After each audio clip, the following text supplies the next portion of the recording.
ओम शांति 4/1/2025 के साकार महावाक्य। तो बाबा ने कहा, मीठे बच्चे, तुम अशरीरी बन जब बाप को याद करते हो तो तुम्हारे लिए ये दुनिया ही खत्म हो जाती है। देह और दुनिया भूली हुई है। प्रश्न है, बाप द्वारा सभी बच्चों को ज्ञान का तीसरा नेत्र क्यों मिला है? उत्तर है, अपने को आत्मा समझ बाप जो है जैसा है उसी रूप में याद करने के लिए तीसरा नेत्र मिला है। परंतु ये तीसरा नेत्र काम तब करता है जब पूरा योग युक्त रहे, अर्थात एक बाप से सच्ची प्रीत हो, किसी के नाम रूप में लटके हुए न हो। माया प्रीत रखने में ही विघन डालती है, इसी में बच्चे धोखा खाते हैं। गीत है, मरना तेरी गली में, जीना भी तेरी गली में। ओम शांति। सिवाय तुम ब्राह्मण बच्चों के इस गीत का अर्थ कोई समझ न सके। जैसे वेद शास्त्र आदि बनाए हैं, परंतु जो कुछ पढ़ते हैं उसका अर्थ नहीं समझ सकते। इसलिए बाप कहते हैं, मैं ब्रह्मा मुख द्वारा सब वेदों शास्त्रों का सार समझाता हूँ। वैसे ही इन गीतों का अर्थ भी कोई समझ नहीं सकते, बाप ही इनका अर्थ बताते हैं। आत्मा जब शरीर से न्यारी हो जाती है तो दुनिया से सारा संबंध टूट जाता है। गीत भी कहता है, अपने को आत्मा समझ अशरीरी बन बाप को याद करो। ये दुनिया खत्म हो जाती है, ये शरीर इस पृथ्वी पर है, आत्मा इनसे निकल जाती है तो फिर उस समय उनके लिए मनुष्य सृष्टि है नहीं। आत्मा नंगी बन जाती है, फिर जब शरीर में आती है तो पाठ शुरू होता है। फिर एक शरीर छोड़ दूसरे में जाकर प्रवेश करती है। वापिस महतत्व में नहीं जाना है, उड़कर दूसरे शरीर में जाती। यहाँ इस आकाश तत्व में ही उनको पाठ बजाना है, मूल वतन में नहीं जाना है। जब शरीर छोड़ते हैं तो ना वे कर्म बंधन रहता, शरीर से ही अलग हो जाते हैं। फिर दूसरे शरीर लेते हैं तो वे कर्म बंधन शुरू होता है। ये बातें सिवाय तुम्हारी और कोई मनुष्य नहीं जानते हैं। बाप ने समझाया, सब बिल्कुल ही बेसमझ हैं, परंतु ऐसे कोई समझते थोड़े ही हैं।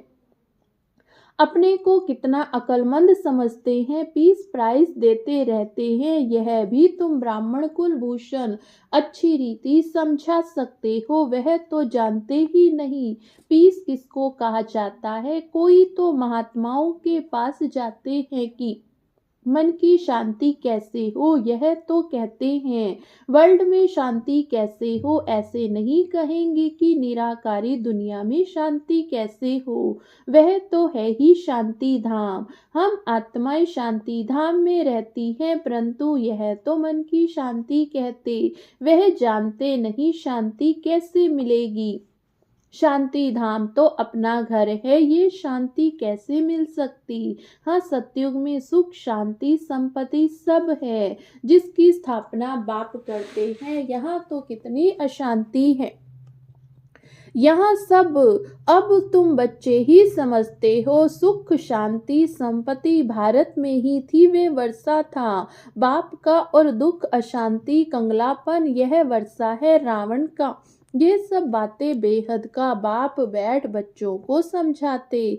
बाप परम धाम में रहने वाला नॉलेजफुल है, जो सुख धाम आकर हमको वर्षा देते। हम आत्माओं को समझा रहे हैं, यह तो जानते हो नॉलेज होती है आत्मा में, उनको ही ज्ञान का सागर कहा जाता। वह ज्ञान का सागर इस शरीर द्वारा वर्ल्ड की हिस्ट्री ज्योग्राफी समझाते हैं। वर्ल्ड की आयु तो होनी चाहिए, वर्ल्ड तो है ही नई दुनिया और पुरानी दुनिया कहा जाता, यह भी मनुष्यों को पता नहीं।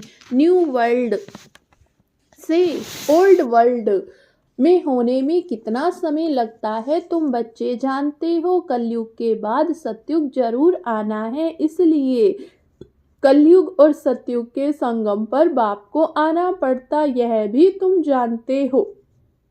परम पिता परमात्मा ब्रह्मा द्वारा नई दुनिया की स्थापना, शंकर द्वारा विनाश कराते हैं। त्रिमूर्ति का अर्थ यही है, स्थापना, विनाश, पालना। यह तो कॉमन बात है, परंतु यह बातें तुम बच्चे भूल जाते हो। नहीं तो तुमको खुशी बहुत रहे, निरंतर याद रहनी चाहिए। बाबा हमको अब नई दुनिया के लिए लायक बना रहे।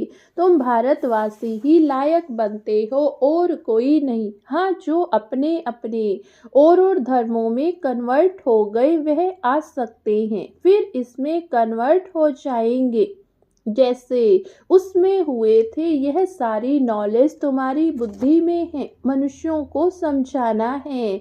यह पुरानी दुनिया अब बदलती है। महाभारत लड़ाई भी जरूर लगनी है। इस समय ही बाबा आकर राजयोग सिखलाते। जो राजयोग सीखते हैं वह नई दुनिया में चले जाएंगे। तुम सबको समझा सकते हो कि ऊंचे से ऊंचा है भगवान, फिर ब्रह्मा विष्णु शंकर, फिर आओ यहाँ मुख्य है जगत अम्बा, जगत पिता।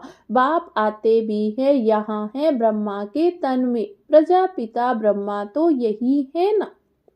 ब्रह्मा द्वारा स्थापना सूक्ष्म वतन में तो नहीं होगी ना, यहाँ ही होती है। ये व्यक्त से अव्यक्त बन जाते हैं। ये राजयोग सीख फिर विष्णु के दो रूप बनते हैं। वर्ल्ड की हिस्ट्री ज्योग्राफी समझानी चाहिए, मनुष्य ही समझेंगे। वर्ल्ड का मालिक ही वर्ल्ड की हिस्ट्री ज्योग्राफी समझा सकते हैं। वे नॉलेजफुल, पुनर्जन्म रहित है। यह नॉलेज किसकी बुद्धि में नहीं है, परखने की भी बुद्धि चाहिए।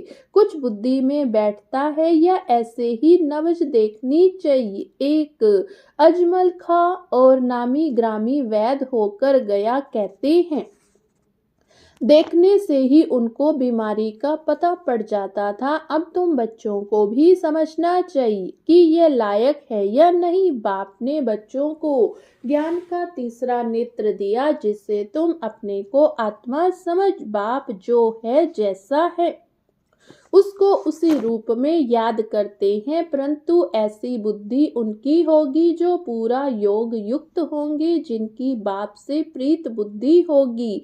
सब तो नहीं है, एक दो के नाम रूप में लटक पड़े हैं। बाप कहते प्रीत तो मेरे साथ लगाओ। माया ऐसी है जो प्रीत रखने नहीं देती। माया भी देखती है। हमारा ग्राहक जाता है तो एकदम नाक कान से पकड़ लेती, फिर जब धोखा खाते हैं तब समझते माया से धोखा खाया है। माया जीत जगत जीत बन नहीं सकेंगे, उच्च पद पा नहीं सकेंगे, इसमें ही मेहनत है। श्रीमत कहती है मामेकम याद करो, तुम्हारी जो पतित बुद्धि है वह पावन बन जाएगी। परंतु कईयों को बड़ा मुश्किल लगता है। इसमें एम ऑब्जेक्ट एक ही है, अल्लाह और बे, बस दो अक्षर भी याद नहीं कर सकते। बाबा कहे अल्लाह को याद करो, फिर अपनी देह को, दूसरे की देह को भी याद करते रहते हैं। बाबा कहते देह को देखते हुए भी तो मुझे याद करो। आत्मा को अब तीसरा नेत्र मिला, मुझे देखने समझने का, उससे काम लो। तुम बच्चे अभी त्रिनेत्री त्रिकालदर्शी बनते हो, परंतु त्रिकालदर्शी भी नंबर वार हैं। नॉलेज धारण करना कोई मुश्किल नहीं, बहुत ही अच्छा समझते हैं, परंतु योग बल कम है। देही अभिमानीपन बहुत कम है। क्रोध थोड़ी बात में, क्रोध गुस्सा आ जाता, गिरते रहते हैं, उठते हैं, गिरते हैं। आज उठे कल फिर गिर पड़ते हैं। देह अभिमान मुख्य है, फिर और विकार लोभ मोह आदि में फंस पड़ते। देह में भी मोह रहता है, माताओं में मोह जास्ती होता है। अब बाप उससे छुड़ाते हैं। तुमको बेहद का बाप मिला, फिर मोह क्यों रखते हो। उस समय शकल बातचीत ही बंदर मिसल हो जाती। बाप कहते हैं नष्टो मोहा बन जाओ, निरंतर मुझे याद करो।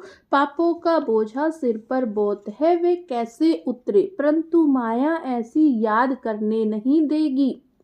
भल कितना भी माथा मारो, घड़ी घड़ी बुद्धि को उड़ा देती। कितनी कोशिश करते हैं हम मोस्ट बिलवेड बाबा की ही महिमा करते रहें। बाबा बस आपके पास आए कि आए, परंतु फिर भूल जाते हैं, बुद्धि और तरफ चली जाती। ये नंबर 1 में जाने वाला भी पुरुषार्थी है ना। बच्चों की बुद्धि में याद रहना चाहिए, हम गॉडली फादरली स्टूडेंट हैं। गीता में भी है भगवानुवाच, मैं तुमको राजाओं का राजा बनाता हूँ सिर्फ शिव के बदले।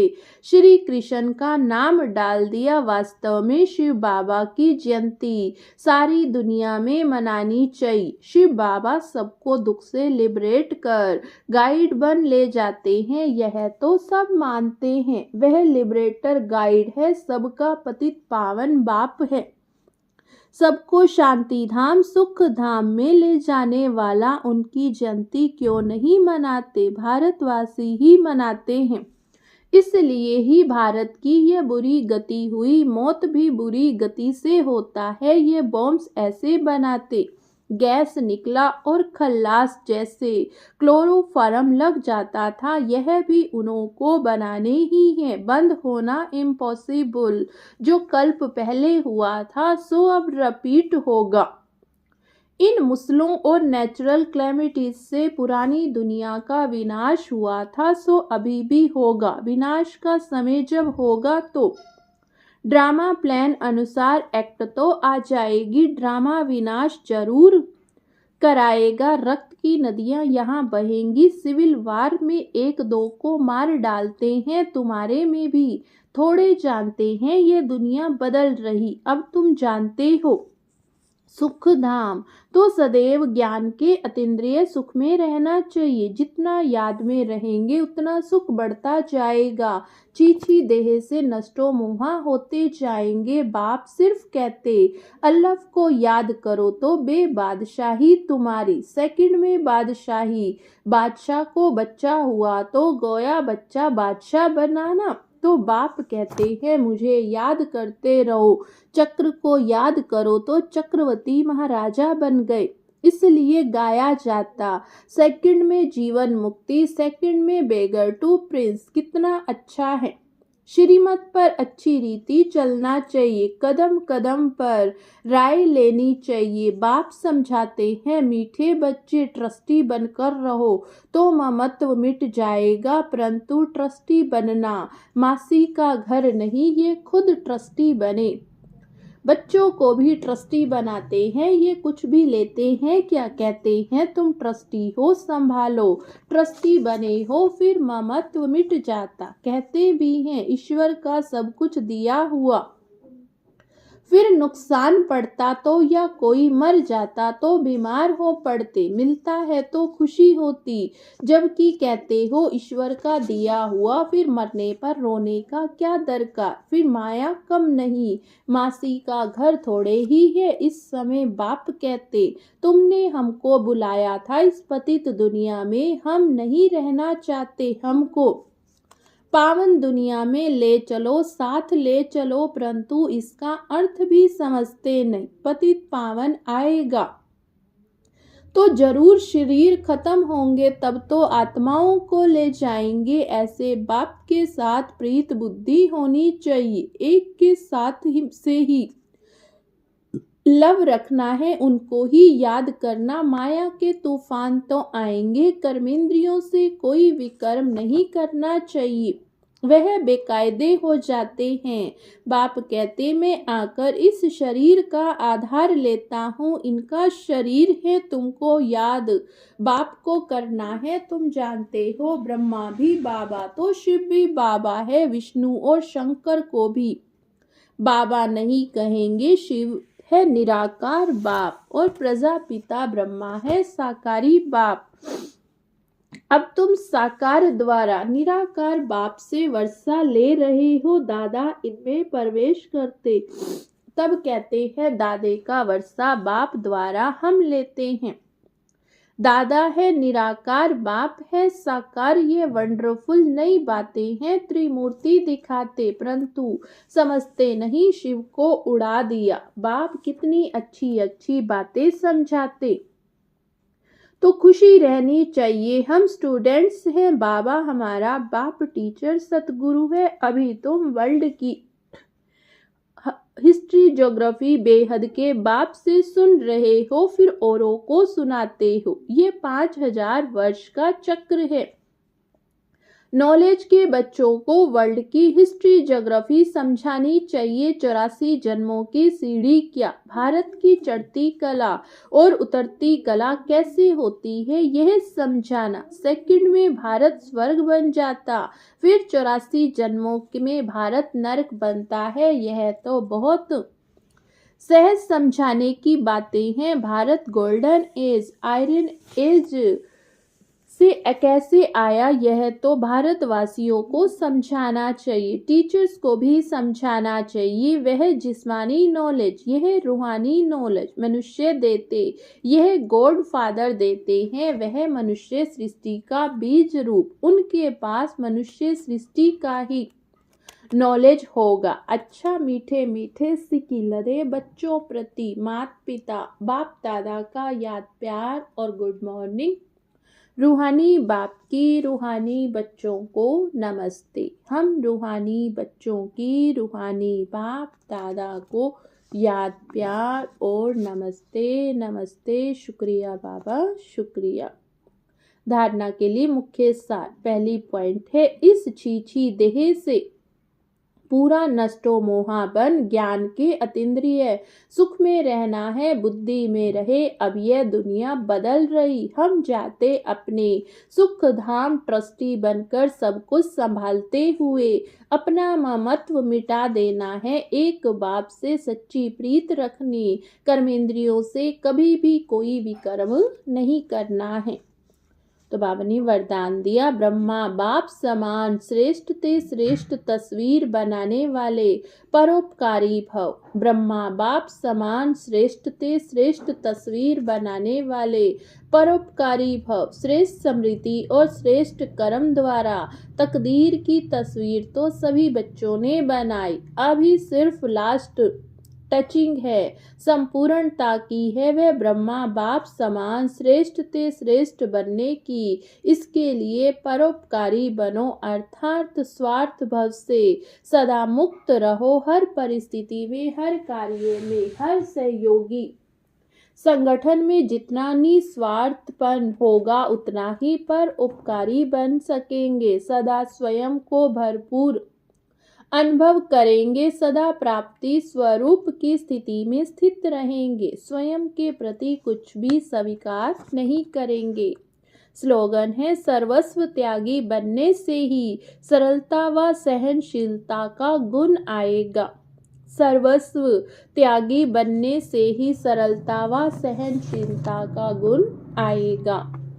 आज का अव्यक्त इशारा है, अपनी शक्तिशाली मनसा द्वारा साकाश देने की सेवा करो। यह साकाश देने की सेवा निरंतर कर सकते हो, इसमें तबीयत व समय की बात नहीं। दिन रात इस बेहद की सेवा में लग सकते हो। जैसे ब्रह्मा बाप को देखा, रात को आंख खुली, बेहद की साकाश देने की सेवा होती रही। ऐसे फॉलो फादर करो। जब आप बच्चे बेहद को साकाश देंगे तो नजदीक वाले ऑटोमेटिक साकाश लेते रहेंगे।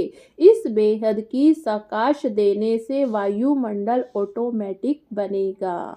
अच्छा, ओम शांति, ओम शांति।